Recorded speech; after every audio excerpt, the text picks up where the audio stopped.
guy's really kind of doing it for me. Beat energy. Et ben voilà, c'est quand même pas compliqué de faire un bon épisode pour une fois. She-Hulk, épisode 8.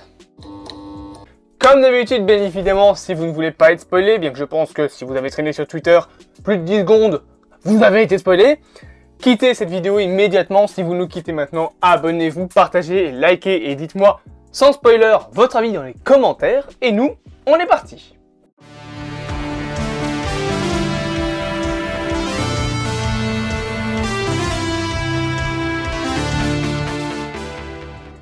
Bordel de merde, c'était si compliqué de faire du bon truc, enfin. Salut à tous, à mon retour du cinéma, on est enfin là pour parler d'un bon épisode de She-Hulk. Ça faisait depuis l'épisode 3 que c'était devenu de la merde. J'exagère un peu. Non, en vrai, jusqu'à l'épisode 3 c'était bien, 4, 5, 6, non. Et on va dire que l'épisode 7 était un petit peu mieux. Mais là, l'épisode 8... oui, un énorme oui. Déjà, parlons de la mise en scène. Alors, je vais retirer un détail parce que je le garde pour un truc dont on parlera plus tard. Vous allez me dire, si vous avez vu, si vous regardez encore la vidéo, c'est que vous voulez être spoilé ou que vous avez vu l'épisode. Donc, on parlera d'un passage quand on parlera du personnage de Daredevil, qui est bien évidemment dans l'épisode. Bah oui, hein, parce que c'était le truc qui a failli être spoilé sur Twitter. Alors, heureusement, j'ai pas été spoilé. Donc, moi... j'étais devant plein de monde quand il y a ce connard qui est arrivé dans le tribunal et j'ai sauté de joie. C'est pas grave. Mais donc voilà, oui, enfin on a un côté beaucoup mieux mis en scène dans She-Hulk. Ça y est, il y a des idées dans cet épisode. Il y a des idées, notamment vers la fin de l'épisode avec par exemple juste cette partie-là du visage de She-Hulk, je sais pas si vous voyez bien comme ça, qu'on voit en vert. Et tu as les lumières en rouge qui sont derrière elle parce que en gros, il y a donc l'intelligentsia, des gens qui sont sur le site, qui ont divulgué des informations sur She-Hulk, etc., etc. On reparlera de cette scène dans la partie, on va dire, scénario de la vidéo. Mais oui, enfin, il y a des idées sur la mise en scène de She-Hulk. Les points, on va dire, de brisage du quatrième mur sont beaucoup mieux exploités. Et beaucoup moins juste une gimmick de merde, comme dans certains épisodes de la série. Dans cet épisode-là, franchement, il y a des trucs, il y a des brisages de quatrième mur, je trouve ça incroyable. Le moment, par exemple, quand elle attaque, quand elle libère son tailleur des mains de Frogman, bah, tu as Daredevil qui arrive également, qui commence à tabasser des gens. Et là, elle se retourne devant la caméra, elle fait « ouais, ce mec a vraiment tout pour me plaire ». Donc vraiment, là, enfin, le quatrième mur est brisé, mais de manière drôle et de manière cohérente pour l'épisode. Et ça faisait longtemps, putain, que c'était plus le cas, hein. Il y avait aussi la fin, la toute fin de l'épisode que je trouve assez marrante. Parce que Ben nous dit ah voilà, enfin, c'est pas normal, l'épisode devrait être fini. Il n'y a plus rien qui va se passer, qu'est-ce qui se passe? Il y a un truc qui cloche. Et je trouvais vraiment ça cool. Et vers quelques secondes après, elle dit oh allez, je vais y aller, en s'adressant à nous. De toute façon, qu'est-ce qui pourrait arriver? C'est pas comme s'il y allait avoir un Hulk rouge qui allait débarquer. Un Hulk rouge, oui. C'est ça. Parle-nous de Thunderbolt Rost. Vas-y, on t'en prie. Donc... merci, merci, merci. Enfin, vous avez fait un bon épisode.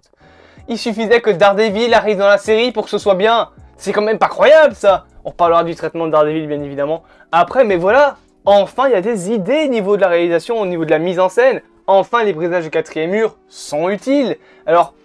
ça reste toujours, on va dire, du Marvel classique dans ce qui est des caméras, des lumières, etc. Bien que je trouve l'épisode un petit peu plus lumineux que d'habitude. Non, mais je pense que She-Hulk, ils ont dû voler les lumières de Morbius. C'est peut-être pour ça que Morbius est si sombre. Je vais arrêter de claquer sur ce film, vous inquiétez pas. Mais voilà, il y a enfin des idées au niveau de la mise en scène et de la réalisation. Et bien évidemment, un autre point, et là on passe à la partie scénario que je trouve très très bien faite, c'est déjà la fin de l'épisode. Alors à la fin de l'épisode, rappelez-vous, She-Hulk va au gala où en gros les meilleurs avocats de l'année sont, on va pas dire officialisés, mais en gros sont annoncés et elle en fait partie. Et c'est à ce moment-là que justement Intelligentsia, donc le site sur lequel plein de gens voulaient tuer She-Hulk, pirate le site et en gros on voit qu'ils veulent détruire She-Hulk finalement en montrant des images de elle qui couche avec Josh, en montrant qu'en fait elle n'est pas qui elle est, donc ça rajoute déjà une scène en plus à Josh, hein, et surtout il y a dans le début de la scène la petite tête derrière de Hulk King. Donc le Hulk King, le personnage dont on parle depuis le début pour les Young Avengers. Alors il a vraiment l'air d'être montré comme un méchant. Ok, pourquoi pas. On verra bien ce que le personnage va devenir dans la série, dans la suite de l'univers. Mais enfin, le scénario a on va pas dire un minimum de cohérence, mais tout commence à se regrouper. Tout ce qui avait été, on va dire, les petits moments, enfin les petites scénettes, les petits fils rouges de chaque épisode se rassemblent dans l'épisode 8. Et donc She-Hulk, elle est énervée, elle pète les plombs, elle commence vraiment à devenir une Hulk sur le coup, à démonter des gueules. Donc, oui! Oui, bordel, c'est ça qu'on demande depuis le début, oui! Pourquoi il a fallu que tu fasses ça quand Daredevil arrive, putain? Ah, c'est cool, vraiment c'est cool, c'est très très cool. Mais c'est rageant de savoir que toute la série aurait pu être comme ça. Toute la série. Et non, il a fallu que ce côté-là super intéressant de l'épisode 8 n'arrive qu'à l'épisode 8. C'est l'avant-dernier de la série. Vous vous foutez de ma gueule. Mais non, vraiment au niveau du scénario, c'est on va dire un retournement de situation que je ne m'attendais pas. Hein. Franchement, je me disais, ouais, c'est du teasing pour, je sais pas moi, un film Hulk. Mais je m'attendais pas à ce que ça ait un impact comme ça, paf, direct sur la série. Je savais qu'il y allait à un moment avoir un truc en rapport avec Hulk King. Mais j'étais là genre, ah ouais, oh putain, ouais, c'est bien le bordel. Surtout que maintenant, du coup, il se passe énormément de problèmes. Alors, je pense que Daredevil reviendra justement dans l'épisode 9, potentiellement pour défendre She-Hulk après ces événements-là, hein, parce que du coup, à cause de tout ça, elle a, on va peut-être dire supprimé, mais ce qu'elle a surtout fait, c'est qu'elle a, comment dire, je trouve plus mes mots. Elle n'a pas respecté, voilà, les accords de Sokovie, hein, qui empêchent certains actes de la part de personnes ayant des super pouvoirs, donc elle va avoir les tribunaux au cul, et oui, bien évidemment, Daredevil est bien exploité dans le scénario de l'épisode. Déjà, simplement, son entrée en scène. Son entrée. Alors, on va dire que c'est peut-être un petit peu prévisible, parce que, en gros, tu as donc Frogman qui fait un... Frogman qui intente un procès à Luke, je sais plus comment il s'appelle, mais en gros, au tailleur de She-Hulk. Et t'as le tribunal, enfin le juge qui dit vous allez vous défendre tout seul, vous n'avez pas d'avocat. Et il dit non, mon avocat arrive, et paf, à ce moment-là, t'as les grandes portes qui s'ouvrent, la musique qui débarque, et paf, Matt Murdock qui dit désolé, et je savais plus me garer. C'est marrant parce qu'il est aveugle. Rigole. Donc voilà, l'entrée en scène de She-Hulk, de Daredevil est franchement pour moi assez bien faite. J'ai bien aimé ça et en fait en général j'ai bien aimé le traitement de Daredevil, mais ça on en reparlera par la suite parce qu'il y a encore d'autres petits points quand même à expliquer dans l'épisode. Premièrement, il y a quand même un petit point négatif que j'ai à dire, c'est que il est peut-être un petit peu, comment dire, l'épisode n'est pas mauvais, mais j'ai l'impression qu'il manque un truc. Peut-être genre je sais pas, peut-être un peu moins, un peu plus d'épique en fait. Quand même, c'est l'avant-dernier épisode, et là ça manque un petit peu, mais bon, c'est pas vraiment pour un problème majeur, on va dire, et l'épisode pour une fois n'a pas vraiment de problème majeur, je trouve. Il y a vraiment de bons points, de bonne qualité, et ça c'est cool. Et on parle des personnages maintenant, bien évidemment. Daredevil. Parlons de Daredevil. Alors, j'ai pas été choqué, et j'ai pas été déçu du traitement de Daredevil dans cette série. Pour deux choses. Déjà, premièrement, parce qu'on retrouve des points de Daredevil qu'il avait notamment dans l'ancienne série de Netflix. Par exemple, son côté charme, dragueur un petit peu, qui était dans la série. Et là... Est-ce que j'ai vu Daredevil baiser avec She-Hulk? Ça fait partie des phrases que j'aurais jamais cru dire un jour. Est-ce qu'ils couchent ensemble? Ok. putain, je savais que Daredevil était un tombeur, mais bon, à ce point-là, quand même, c'est exagéré, quoi. Ok, wouh. Mais bon, il a donc ce côté charmeur qu'il avait dans l'ancienne série. Il a pas le côté sombre, enfin, je vais pas dire gothique, mais c'est un peu, genre, un peu dépressif, religion, là, de la série Daredevil, qui est une des forces, bien évidemment, de la série. Hein. J'achète pas la série Daredevil pour ça, je trouve que c'est incroyable. Et ça doit rester quand même, on va dire, la manière dont sera le personnage dans la série Echo et dans la nouvelle série Daredevil. Mais franchement là, c'est cool. Oui, il fait des blagues, il fait quelques vannes et tout bazar, mais il est franchement très cool. Et bien évidemment, il est là pour éviter la casse de l'épisode, hein, c'est sûr et certain. Mais il est bien exploité, on explique bien son histoire. Juste peut-être que j'ai toujours ce flou de savoir s'ils prennent ou pas en compte la série Netflix, parce que ils disent à un moment donc, que Daredevil a son propre cabinet, qu'il fait des affaires en gros en bénévolat. Il dit même on fait des affaires, donc ça veut dire qu'ils sont plusieurs dans le cabinet, potentiellement qu'il y a son pote là, je sais plus comment il s'appelle, Froggy, un truc ainsi, je sais plus, je m'en souviens plus. Mais donc voilà, à part peut-être qu'ils sont plusieurs dans son cabinet. Donc voilà, tu vois que quand même ils prennent quelques petits côtés. Mais même s'il est bien exploité, il y a quand même des défauts, je trouve, au personnage de Daredevil, notamment le fait que il est beaucoup plus un côté super-héros que justicier. Ça, je pense que les dossiers geeks en a parlé dans sa propre vidéo. Je l'ai pas vu en entier, mais je sais que normalement il en a parlé de ça aussi. C'est que il y a une scène en gros où il est là, genre, tu me connais pas? Ben, je suis Daredevil. C'est pas vraiment le genre de Matt Murdock. Il est plus du genre justement à, on va pas dire se cacher, mais il travaille dans l'ombre, il utilise des gadgets, voilà, il est pas à se vanter, à dire ouais, je suis, je sais pas moi, je suis Daredevil, justement, comme pourrait le faire Spider-Man, comme pourrait le faire Venom, comme il fait Venom, comme a fait Doctor Strange dans Doctor Strange 1, comme fait Iron Man dans tous ses films. Il a pas cette scène je suis Daredevil, non, ça il l'a pas, parce que c'est un justicier, pas un super-héros. Mais voilà, il y a quand même ce côté-là, on va dire, qui est là, et surtout, je pense que le point fort de Daredevil, c'est son traitement de Matt Murdock. Il explose She-Hulk. Niveau affaires, je parle, hein, pas quand ils se battent tous les deux, parce que là c'est She-Hulk qui explose de Daredevil, puisqu'elle fait le clap et elle sonne Daredevil et le balance contre une bagnole. Mais quand ils sont donc dans le fameux tribunal avec le jugement de Frogman, il la défonce. Ah, il met carte sur table, c'est vas-y, attends, j'écoute tes arguments. Ok, j'ai ça, acquitté, paf, voilà, direct. C'est vraiment, c'est la puissance du Daredevil. La puissance de Matt Murdock niveau justice, elle est vraiment cool. Et tu vois que, ouais, il connaît bien son métier, le bâtard, parce qu'il explose tous les arguments de She-Hulk en 5 secondes.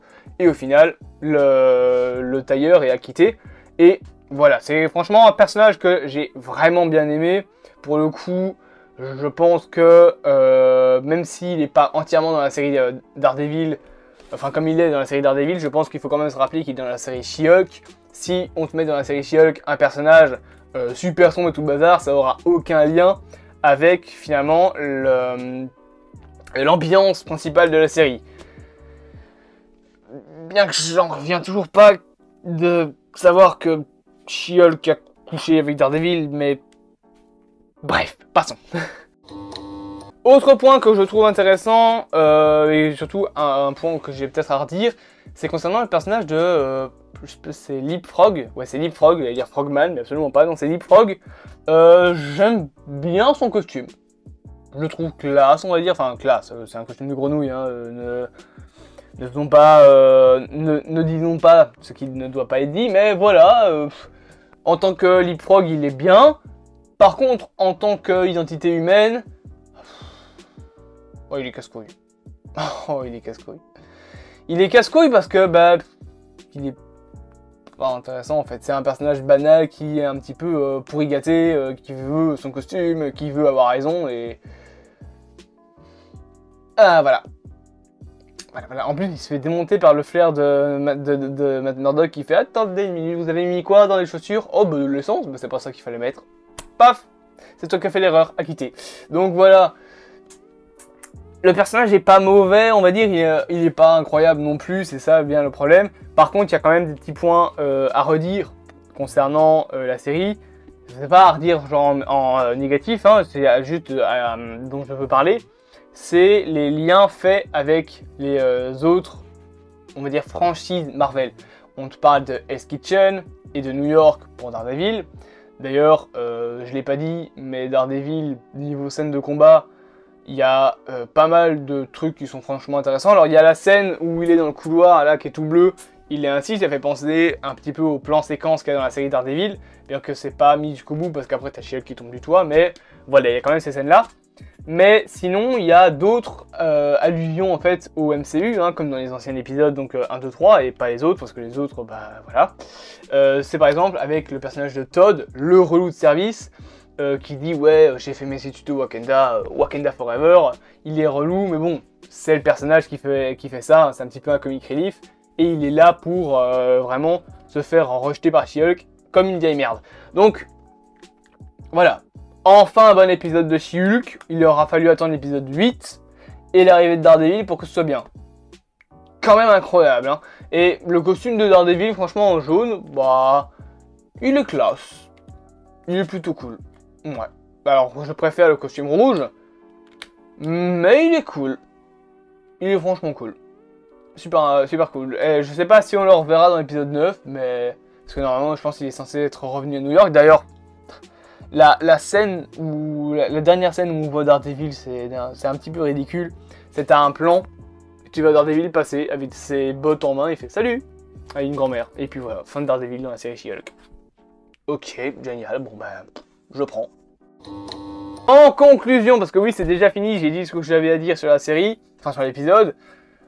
Oh, la série aurait dû être comme ça depuis le début en fait. Elle aurait dû utiliser beaucoup plus tout ce que l'épisode en fait utilise. Et enfin on a un bon épisode. Enfin. J'aurais clairement préféré que ce soit autrement fait pour la série. Et je pense que malheureusement c'est un peu dommage, mais dans l'ensemble, She-Hulk n'est pas une bonne série. Il y a des épisodes comme le 1, 2, 3 et le 8 du coup qui sont bons. Mais en général, la moitié de la série pour l'instant n'est pas de qualité du tout. Clairement pas.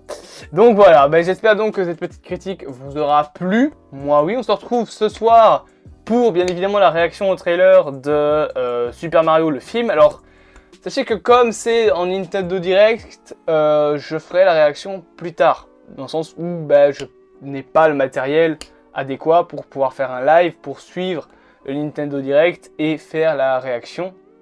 Du coup, je la ferai quand elle sera disponible sur internet plus tard dans la soirée.